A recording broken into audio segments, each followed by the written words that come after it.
Boa tarde a todos, bom dia ou boa noite, dependendo do local onde se encontram. É um prazer dar-vos as boas-vindas a este webinar da EMAS sobre a terapêutica hormonal combinada oral personalizada e os efeitos a longo prazo, como escolher de acordo com as necessidades dos doentes.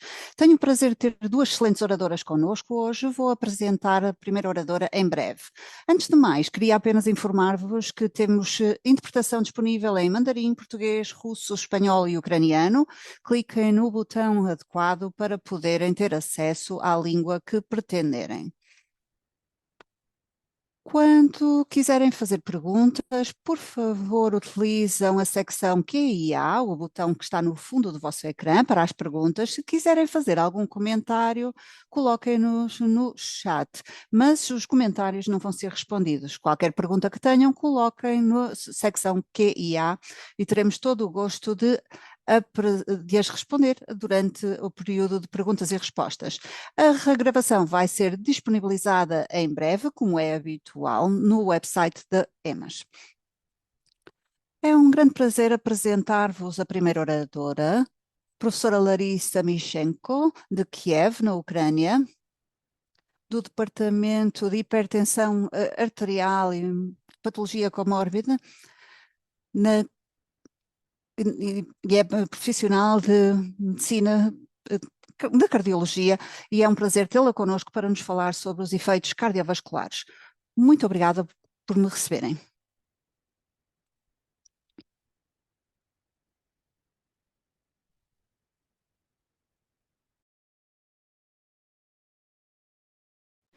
Vou partilhar o meu ecrã. Entretanto, lembramos os participantes que a vossa participação ativa é bem-vinda. Estejam à vontade para deixar comentários, perguntas para as oradoras. Teremos uma sessão de perguntas e respostas no final das duas apresentações. Muito obrigada. Passo-lhe a palavra, doutora Michenko. Muito obrigada. Conseguem ver bem o meu ecrã? Sim.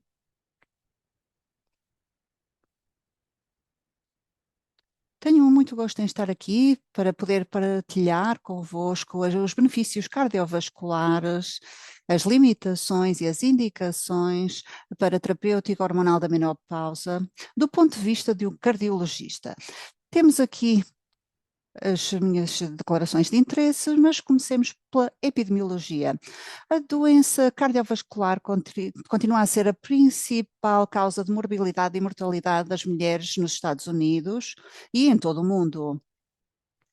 Uma em cada 3 mulheres morre de doença cardiovascular. Nos países representados na Sociedade Europeia de Cardiologia, 46% das mortes das mulheres são causadas por doenças cardiovasculares.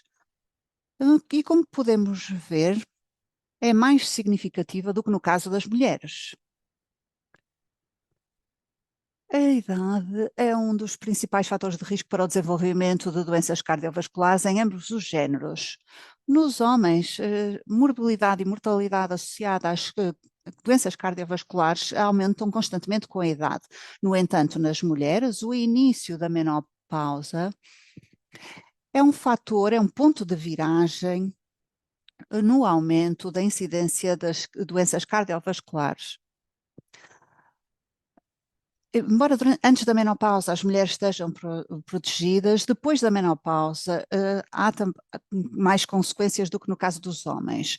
Como veem nos resultados deste estudo, as mulheres após a menopausa têm um maior risco, 2 a 6 vezes maior de doença cardiovascular do que as que ainda não estão na menopausa, no mesmo grupo etário. A associação entre a menopausa e a patologia cardíaca não se deve apenas à aterosclerose. Uma análise recente de uma base de dados clínica coreana mostrou que as mulheres com uma menopausa prematura, com menos de 40 anos, têm um maior risco de insuficiência cardíaca, 33%, e também um risco superior de fibrilação auricular, 9% superior. Os mecanismos da menopausa e da doença cardiovascular já estão muito bem estabelecidos. E a falta de estrogênio endógeno ativa as diferentes vias etopatiológicas da aterosclerose. A obesidade central, a resistência à insulina, anomalias lípidas e hipertensão, por exemplo, com uma intensificação do stress oxidativo e ativação da inflamação sistémica, são os principais agentes na aterosclerose. Foi testada a ideia de que a terapêutica hormonal da menopausa poderia atrasar o início da doença cardiovascular. Alguns estudos observacionais aprovaram esta ideia. No entanto, os resultados dos ensaios clínicos aleatorizados da Women's Health Initiative não confirmaram estas hipóteses. E agora já sabemos porquê. Porque devido à idade e também à duração da menopausa. A idade média das mulheres neste grande ensaio aleatorizado era de 63 anos.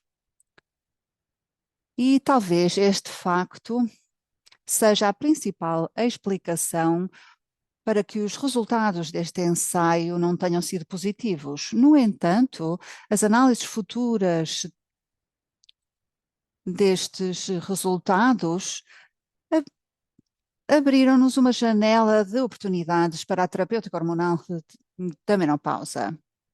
Essa janela de oportunidades está relacionada com a hipótese do tempo, de acordo com a qual o estrogênio exerce efeitos benéficos precoces no endotélio saudável. Isto foi concordado por dois grandes ensaios controlados e aleatorizados. O primeiro foi realizado em mulheres sem doença cardiovascular pré-existente e que utilizavam estrogênio e que a utilização do estrogênio traduziu-se numa menor doença do estrogênio. E noutro estudo, em que se estudou a terapêutica hormonal mais tardia, mostrou que o estrogênio, ou a combinação de estrogênio com progestativos, não esteve associado com uma mudança na percentagem de estenose coronária nas mulheres pós-menopausa com doença das artérias coronárias. Esta hipótese do tempo foi confirmada também em 3 grandes meta-análises da terapêutica hormonal da menopausa e do risco cardiovascular. O resultado de uma meta-análise da Biblioteca Cochrane mostra que toda a terapêutica começada 10 anos após a menopausa tem um efeito positivo, tem um impacto positivo no objetivo combinado, que era analisar os infartos de miocárdio, com uma redução significativa do risco de mortalidade. Uma grande conclusão da meta-análise seguinte, que foi publicada em 2020, mostra que a terapêutica iniciada em mulheres mais de 10 anos após a menopausa não está associada com maior risco de morte cardiovascular. Estas 3 meta-análises também mostraram uma redução do risco relativo de mortalidade por todas as causas nas mulheres mais jovens. E não houve danos no caso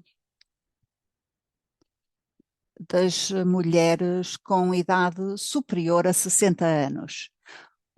A última meta-análise publicada recentemente trata da terapêutica hormonal da menopausa em mulheres com doença cardiovascular.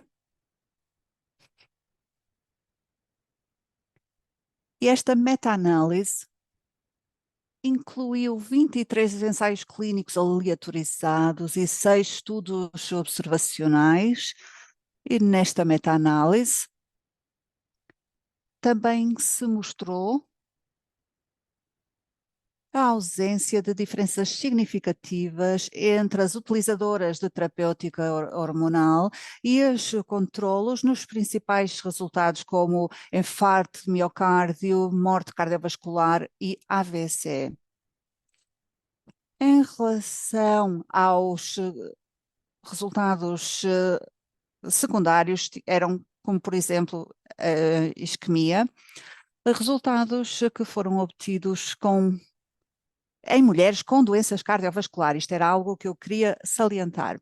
Este estudo não concorda, não confirma o benefício da terapêutica em doenças secundárias e realça a importância da partilha da decisão quando se decide tratar mulheres na menopausa com doença cardiovascular. Analisemos os aspectos práticos da abordagem individual à escolha de terapêutica. A parte fundamental desta abordagem consiste em estabelecer um equilíbrio entre os benefícios e os riscos, entre melhorar a qualidade de vida e uma possível proteção cardiovascular sem aumentar o risco cardiovascular nas mulheres. Como foi referido anteriormente, a terapêutica hormonal pode diminuir a doença cardiovascular e a mortalidade por todas as causas nas mulheres com menos de 60 anos, no prazo de 10 anos após o início da menopausa. Quanto mais cedo é iniciado o tratamento, mais benefícios vão ser obtidos para o sistema cardiovascular. Ao mesmo tempo, devemos considerar também o risco cardiovascular individual por motivos de segurança. O documento de consenso da Sociedade Europeia de Cardiologia, que foi publicado em 2021, consenso que foi elaborado por cardiologistas, ginecologistas e endocrinologistas, e diz essencialmente que hoje em dia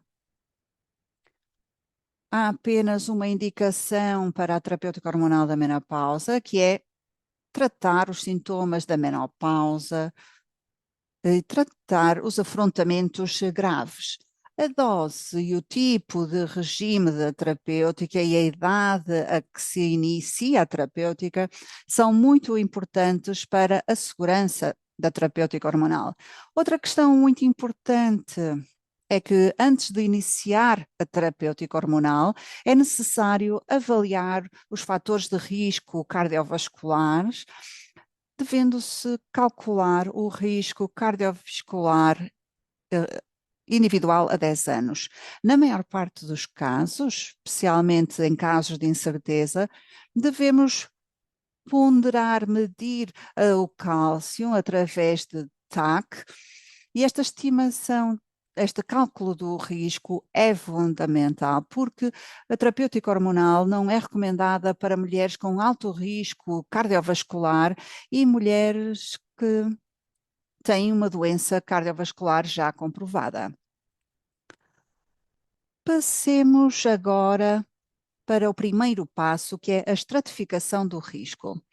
O cardiologista e o médico de clínica geral estão muito familiarizados com este modelo de previsão do risco, é o modelo SCORE, que é, na realidade, um modelo muito simples, porque o que devemos saber em relação às mulheres,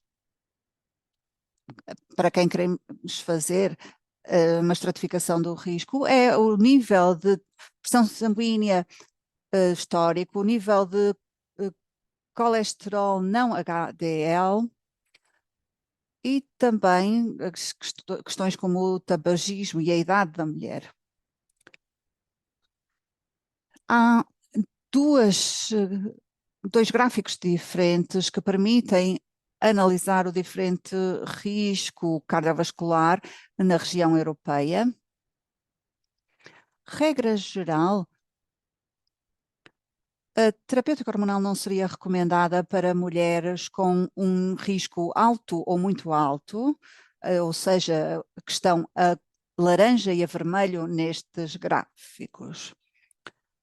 Portanto, é muito importante salientar que o tabagismo é um obstáculo significativo à prescrição da terapêutica hormonal da menopausa, não só devido ao maior risco de trombose venosa, mas também ao maior risco de doença cardiovascular. Os fatores de risco nas mulheres não se limitam aos fatores de risco cardiovascular tradicionais, em que se baseia o modelo de cálculo do risco. Há também fatores de risco específicos do sexo e também fatores de risco que são subreconhecidos e que podem aumentar o risco cardiovascular individual. Por exemplo, a pré-eclâmpsia, especialmente a precoce, aumenta o risco cardiovascular no futuro em 2,2 e 7,7 vezes, respectivamente. É por isso que a anamnese tem um papel fundamental na avaliação clínica de uma mulher e no processo de decisão. A medida do cálcio coronário também pode ajudar, em alguns casos, a esclarecer este risco. O consenso dos cardiologistas, ginecologistas e endocrinologistas oferece a medição, propõe a medição do cálcio coronário através de TAC. Mas há certos casos em que o acesso a TAC pode estar limitado e, nesses casos, podemos utilizar a ecografia do fémur como medida alternativa de estratificação do risco e de acordo com com as últimas orientações da Sociedade Europeia de Cardiologista. Se a pontuação do cálcio for igual a 0, ou se não houver placas ateroscleróticas, isso significa que o risco é baixo e, portanto, podemos dar luz verde para a terapêutica hormonal de substituição. No entanto, em alguns casos, a terapêutica hormonal pode ser utilizada em mulheres com risco cardiovascular elevado e mesmo em mulheres com doença cardiovascular existente. Isto deverá ser uma doença partilhada entre cardiologista e ginecologista, ou ginecologista e neurologista, mas esta decisão tem de basear-se numa avaliação abrangente e na optimização do tratamento da doença cardiovascular, bem como o controlo dos fatores de risco cardiovasculares, com base em normas baseadas em evidências e tratamento dos sintomas que persistam. Propõe-se que a opção mais segura de terapêutica hormonal para estas mulheres é uma dose baixa de estradiol transdérmico, em doses baixas, utilizado pelo período mais breve possível. O passo seguinte é a escolha de tipo de terapêutica hormonal. As características do perfil lipídico são outra questão que temos de ter em conta ao escolher a terapêutica. O estrogênio transdérmico é recomendado nos casos de triglicerídeos elevados. Noutras perturbações, prefere-se o estrogênio oral, porque induz a elevação do colesterol HDL, ou seja, o colesterol bom, e induz a redução do colesterol total e do colesterol LDL, das lipoproteínas também, da lipoproteína A. É uma lipoproteína muito interessante mas que é agora um novo fator de risco, não só para a doença cardiovascular, mas também para a estenose aórtica. Infelizmente, até agora não há qualquer medicamento específico, vários fármacos estão a ser estudados na segunda e terceira fase de ensaios clínicos aleatorizados, e é por isso que a capacidade dos estrogénios para diminuir o nível desta lipoproteína é muito específico e tem benefícios potenciais. O passo seguinte é a escolha de componentes da terapêutica hormonal. É claro que a primeira escolha é o estrogênio. Para mim, enquanto cardiologista, é muito importante, porque só conheço um estrogênio, o estradiol. É um estrogênio natural, que pode ser definido como um estrogênio simples.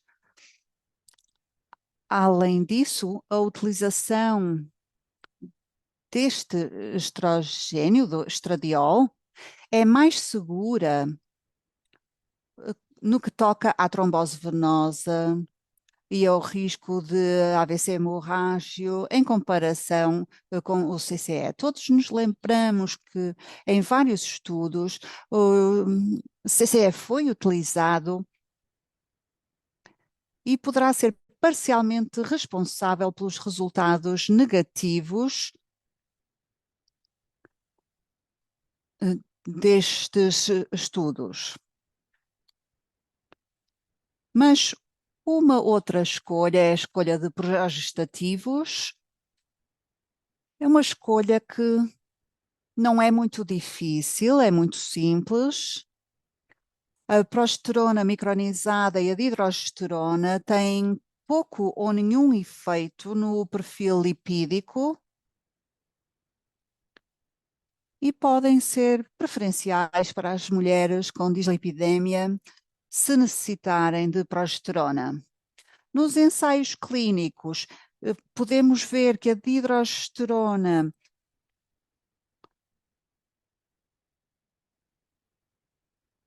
tem um efeito neutro e não interfere com o impacto positivo do estrogênio nas doenças cardiovasculares e no risco de mortalidade por todas as causas. E a combinação de estradiol com dihidrogesterona reduz o risco de mortalidade comparativamente às outras progesteronas com estradiol iniciadas em mulheres com menos de 60 anos de idade. Caros colegas, deixem-me resumir com esta mensagem final.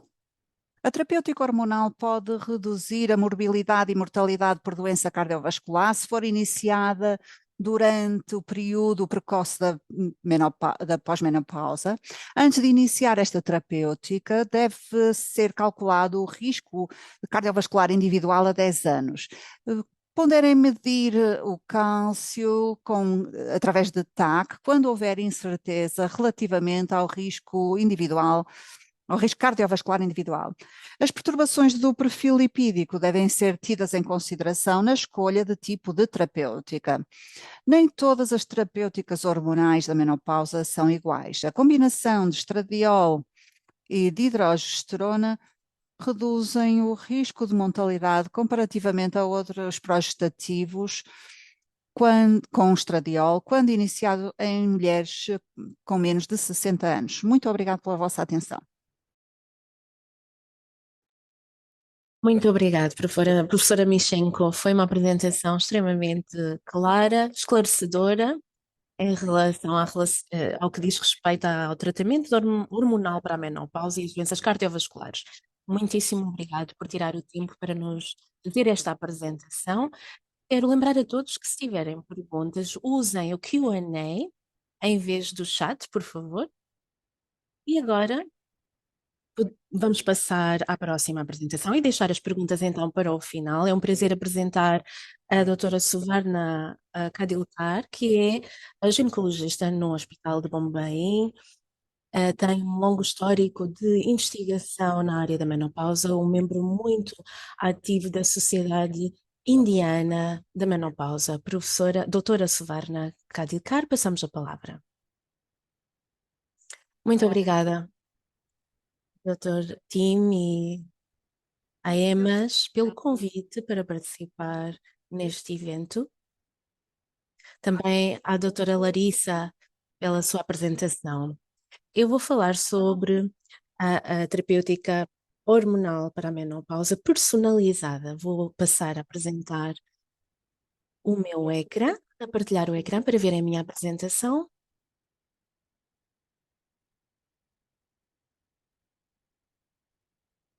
Então, eu vou falar sobre a terapêutica hormonal usada na menopausa, combinada em tratamentos orais e os seus efeitos de longo prazo, como podemos prevenir a osteoporose em função deste tipo de tratamento. Portanto, na Índia, de acordo com o censo realizado em 2011, a população total é de 1.200 milhões, dos quais quase 48, quase 49% são mulheres. E, portanto, a esperança média de vida para as mulheres é projetada como sendo de 72,3 anos, levando ao maior número de mulheres em fase pós-menopausa. E isto até 2050 significa que vai haver um aumento de 10% sensivelmente em relação à população atual, o que vai levar ao aumento dos problemas relacionados com a menopausa.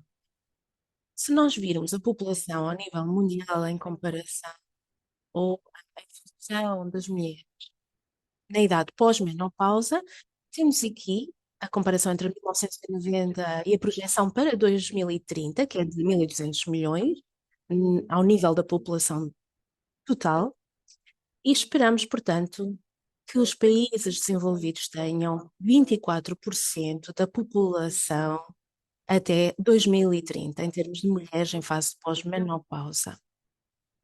Sendo assim, temos de falar da transição para a menopausa. A transição para a menopausa e a pós-menopausa. Existem duas alterações principais. Temos aqui a utilização de estradiol na fase perimenopausa e as alterações fisiológicas à medida que o sistema reprodutivo sofre alterações. E ao longo dos anos temos algumas flutuações hormonais ao nível hormonal que são, como digo, imprevisíveis.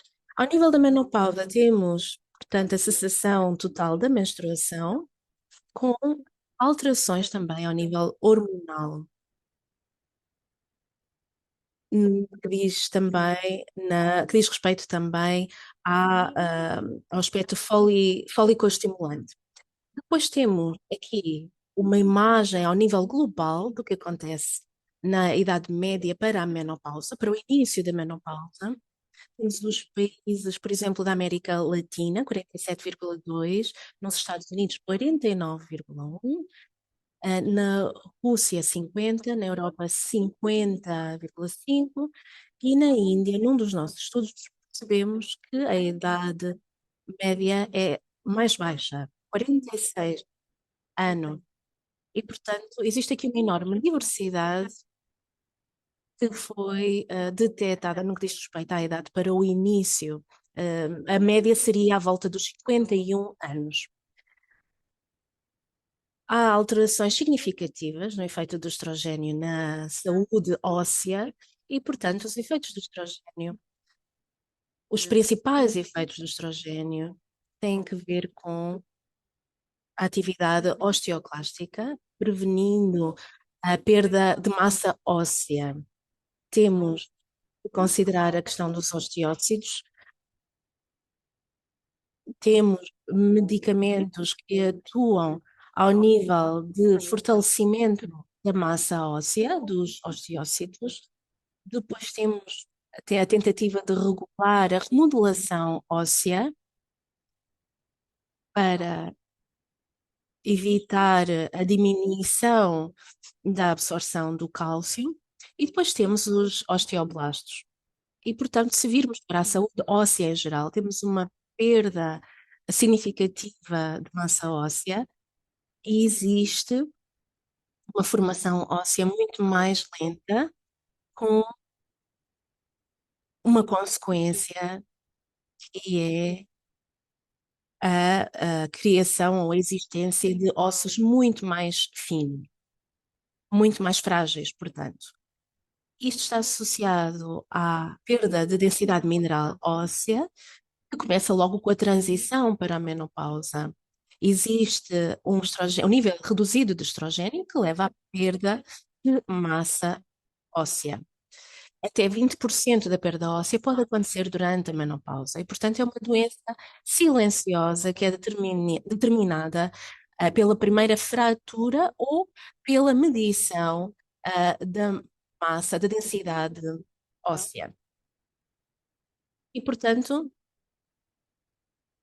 temos de tentar evitar a ocorrência de fraturas e de tentar determinar o aparecimento de osteoporose.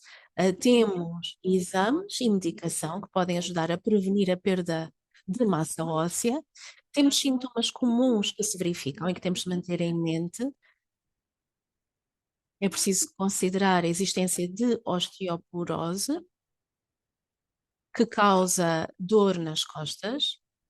Existem níveis muito baixos de vitamina D, uma perda na altura, fraturas ósseas em vários locais, na anca, no tornozelo e nas costas. Com uma menopausa a ter início antes dos 45 anos, portanto, precoce, temos também um risco de desenvolvimento precoce de osteoporose. Tratamentos de quimioterapia ou a remoção dos ovários podem também contribuir para o aparecimento precoce da osteoporose. Portanto, 50% das mulheres em fase pós-menopausa terão osteoporose e muitas vão sofrer alguma fratura ao longo da vida. Temos cerca de 400 mil fraturas da anca por ano nos Estados Unidos, com um custo muito elevado ao Sistema Nacional de Saúde, na ordem dos 15 mil milhões de dólares, e temos 50% das mulheres que têm fraturas da anca e que não vão poder regressar ao mesmo estilo de vida que tinham previamente, não conseguem recuperar o mesmo nível de qualidade de vida. Depois temos 20% que irão falecer em consequência de uma fratura e outro tipo de fraturas associadas a uma dor lombar ou das costas muito significativa e uma qualidade de vida muito inferior. A Organização Mundial de Saúde tem os seguintes critérios para a classificação de osteopenia e osteoporose. Este é o gráfico mais conhecido por todos nós. Temos o nível de -1 ou acima, considerado como uma categoria normal, osteopenia entre -1 e -2,5 e osteoporose -2,5 ou abaixo. Depois temos uma osteoporose já grave quando temos a fratura de fragilidade óssea. Se fizermos o tratamento, o impacto deste tratamento pode ter um impacto que podemos ver aqui. Portanto, as mulheres podem reduzir o risco de fratura. Temos aqui um 40% de probabilidade para um risco nos próximos 10 anos. E depois temos, com tratamento, o risco reduzido para 20%. Portanto, é uma diferença muito significativa. Temos de considerar fatores de prevenção para a ocorrência de fratura. Como é que o risco de fratura é avaliado e como é que podemos então passar ao diagnóstico da osteoporose? Se quisermos levar a cabo uma prevenção, precisamos de prevenir as primeiras fraturas, não é? E de prevenir também a ocorrência de fraturas secundárias, especialmente no caso de mulheres acima dos 50 anos com risco de osteoporose de grau B. Precisamos, então, de ter um diagnóstico para as mulheres nesta faixa etária, através da realização de exames. Temos também outras avaliações adicionais, um histórico detalhado da saúde da paciente, exames físicos e FRAX, e também os testes realizados à densidade mineral óssea para estabelecer um perfil de risco de fratura de grau B. A osteoporose pode também ser diagnosticada em pacientes com T-score entre -1 e -2,5 e um risco de fratura mais elevado.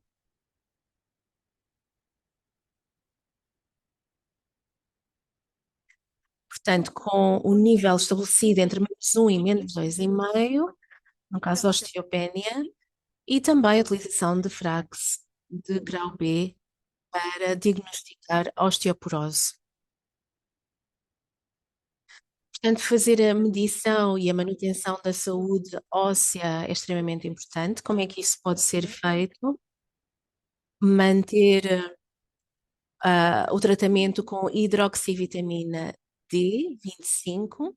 Temos as unidades que estão aqui estabelecidas, mais de 30. Depois temos uma dose diária de vitamina D3 ao nível de 1000 diariamente.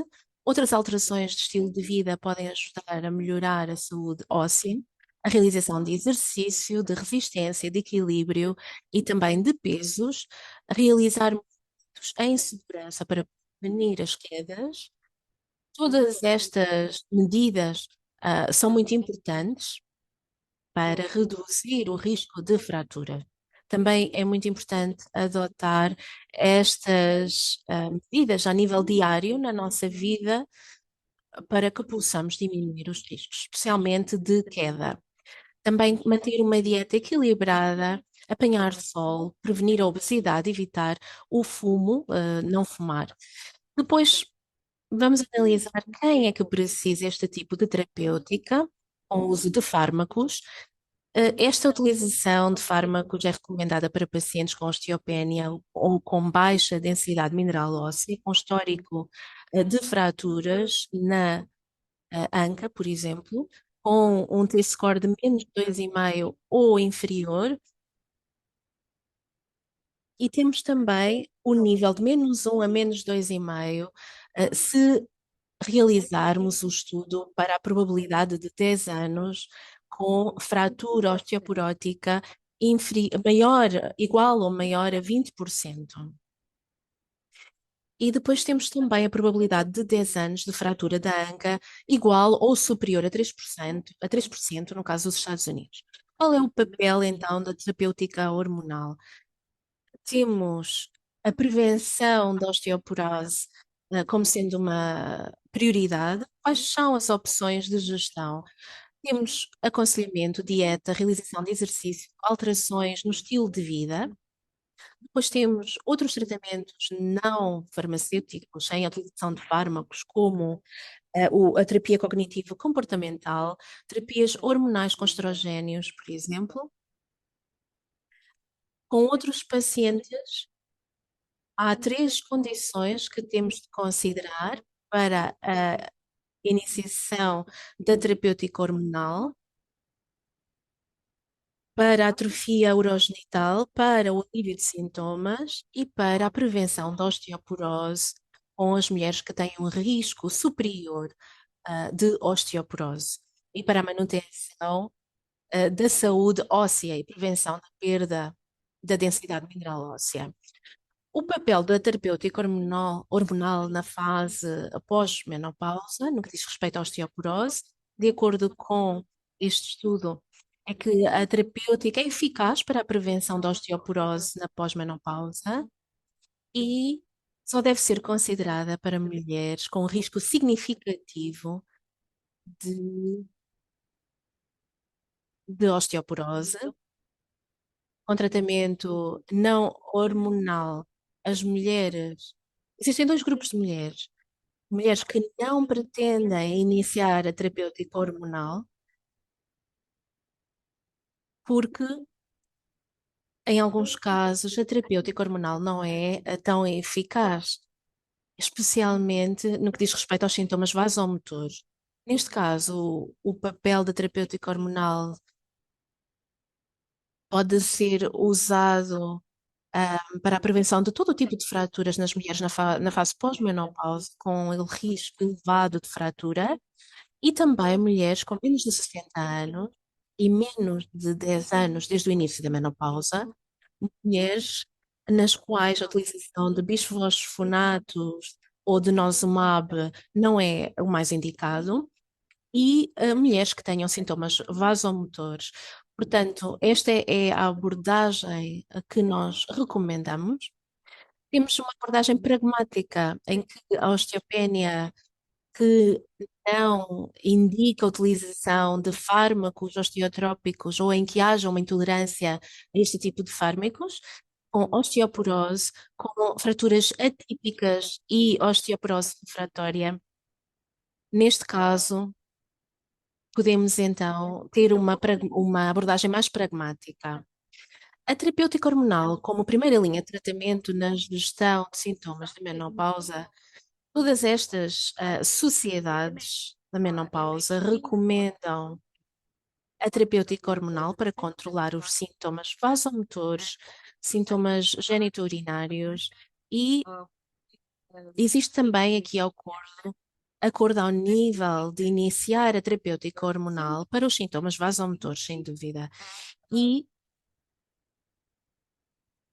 a EMAS também fala no tratamento, na terapêutica iniciada em mulheres com menos de 60 anos e com menos de 10 anos desde o início da menopausa, para a iniciação da terapêutica hormonal.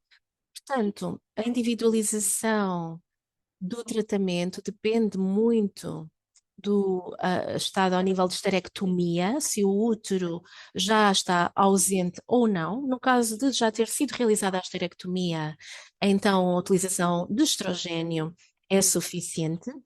Se não, se a mulher ainda tiver útero, pode também então utilizar progestativos. Depois, no caso em que houve esterectomia, temos então a utilização de medicação oral e transdérmica, no caso do estradiol. É um perfil seguro para pacientes com risco superior de doenças cardiovasculares e é, neste caso, obrigatório. No caso destas pacientes, podemos utilizar ao nível transdérmico, mas também estrogênio conjugado ao nível sintético. Existem então preferências individuais. No caso de haver pouco controle dos sintomas que possam afetar a absorção oral, um índice de massa corporal superior a 30, também o controlo da tensão arterial, a presença de enxaquecas ou outros sintomas. Depois temos, no caso das mulheres que ainda têm o útero presente, a utilização, tanto a nível perimenopausa como pós-menopausa, de terapêutica sequencial e também de tratamentos combinados. O progestagênio também é adicionado para prevenir as alterações ao nível do endométrio induzidas pela aplicação de estrogênio. O tratamento com estrogênio, realizado apenas com estrogênio, pode causar um crescimento anormal ao nível celular no revestimento do útero, que poderia degenerar em cancro. E, portanto, é preciso levar isto em conta. Em mulheres que não realizaram esterectomia, é preciso utilizar, então, a progestagênio para minimizar o risco de hiperplasia do endométrio e cancro do endométrio associado à exposição a estrogênio. E, portanto, o tipo de terapêutica hormonal que uma mulher recebe vai depender de todos estes fatores. Adicionar progestativo já terapêutica hormonal para proteger o endométrio também depende destes fatores. Temos o estudo WHI, em que são considerados todos estes fatores, além da progesterona. Temos a utilização mais segura no que diz respeito à segurança lipídica e também à proteção do endométrio.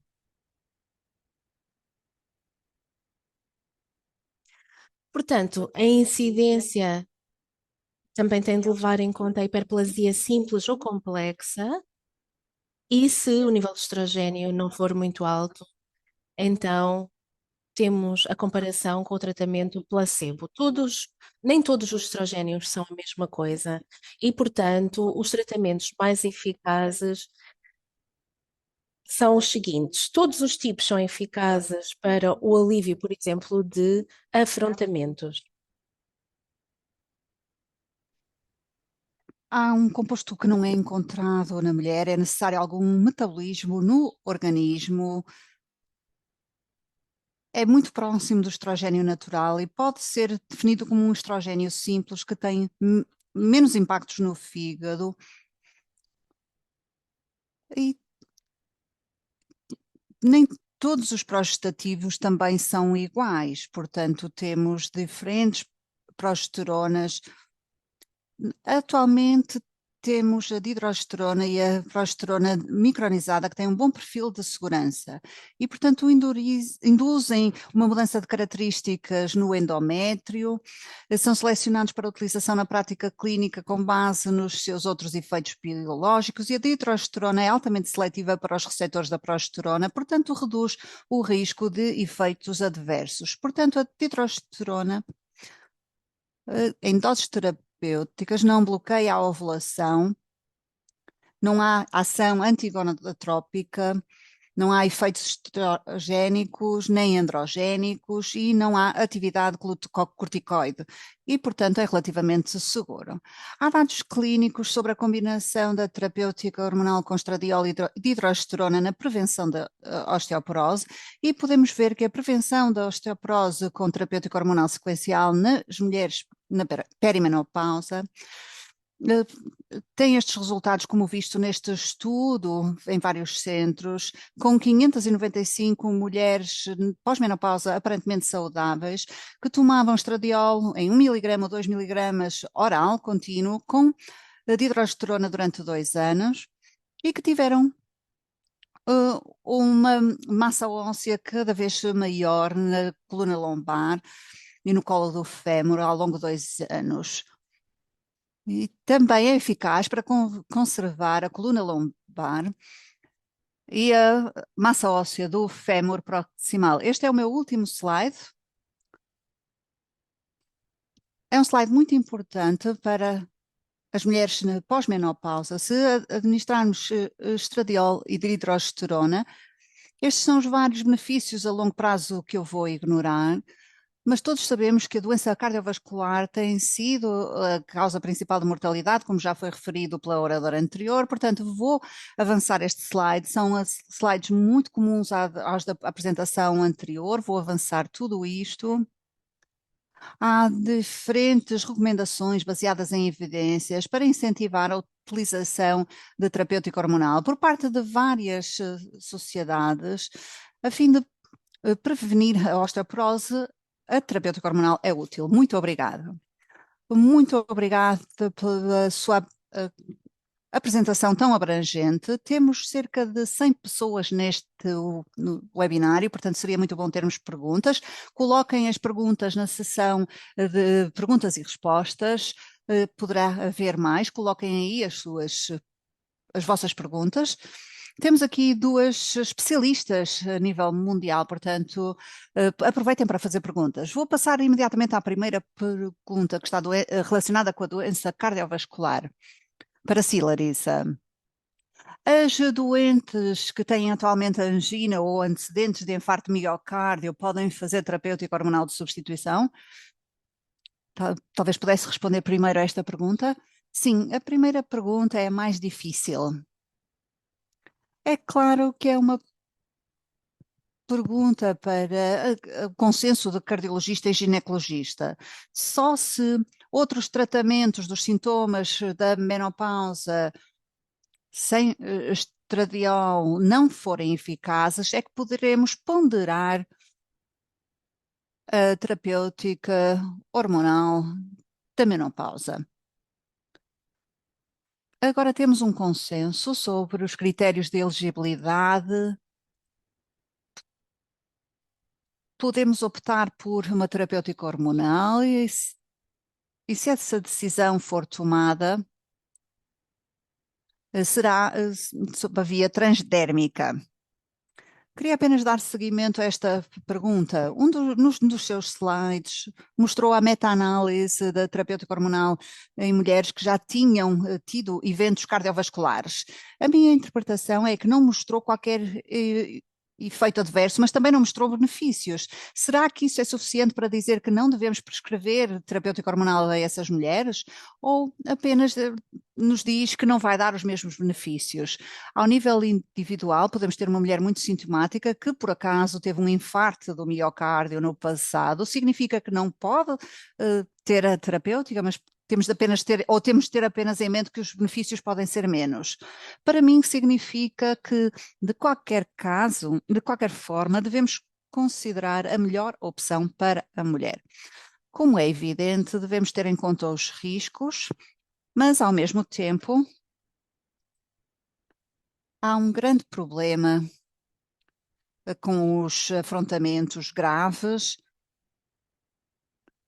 e, portanto, devemos ter a decisão mais adequada, e a minha posição é que não há uma contraindicação simples para a terapêutica hormonal neste tipo de mulheres quando têm sintomas graves da menopausa. Devemos dar-lhes a oportunidade do tratamento. Muito obrigado.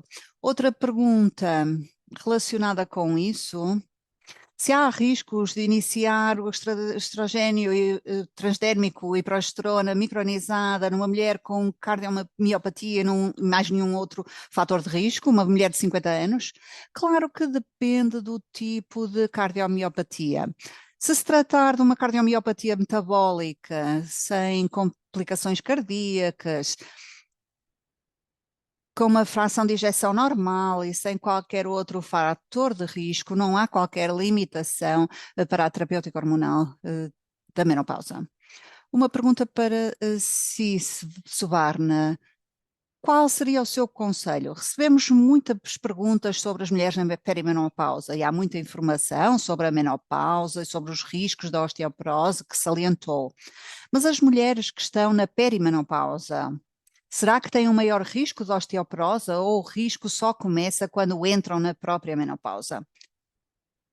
Sim, na perimenopausa já há um declínio dos níveis de estrogênio, portanto, há um impacto da deficiência de estrogênio após os 35 anos, a altura em que a mulher atinge a massa óssea máximo, e aí as mulheres começam a perder densidade óssea, cerca de 1 a 2% ao ano. Portanto, já começaram a perder densidade mineral óssea e, portanto, isso depende muito da massa óssea máxima anterior. É muito importante que a prevenção comece logo na infância e preferencialmente in utero, se dermos cálcio suficiente, ou suplementação suficiente de cálcio in utero, acho que sim conseguimos que as mulheres atinjam o máximo da sua densidade óssea. Portanto, se uma doente, se for uma mulher bastante forte aos 35 anos, apesar de ir perdendo massa óssea, vai ter uma boa densidade óssea na perimenopausa, mas se já houver outros fatores secundários, estas mulheres são aquelas que perdem a densidade óssea mais rapidamente, mais de, a cerca de 6% ao ano. Essas são mulheres que têm causas secundárias, têm um historial familiar de osteoporose, e essas mulheres podem começar a ter osteoporose mesmo na perimenopausa. Muito obrigada. Temos mais algumas perguntas? Penso que isto está relacionado com a doença cardiovascular, mas também com a osteoporose. Pergunta, e em relação ao tratamento não hormonal nas doentes com mais de 60 anos com sintomas de declínio do estrogênio? Portanto, mulheres com sintomas vasomotores com mais de 60 anos. Não sei quem é que, se a Larissa quer responder. Sim, obrigada pela pergunta. E é claro que os tratamentos não hormonais podem ser utilizados nestas mulheres.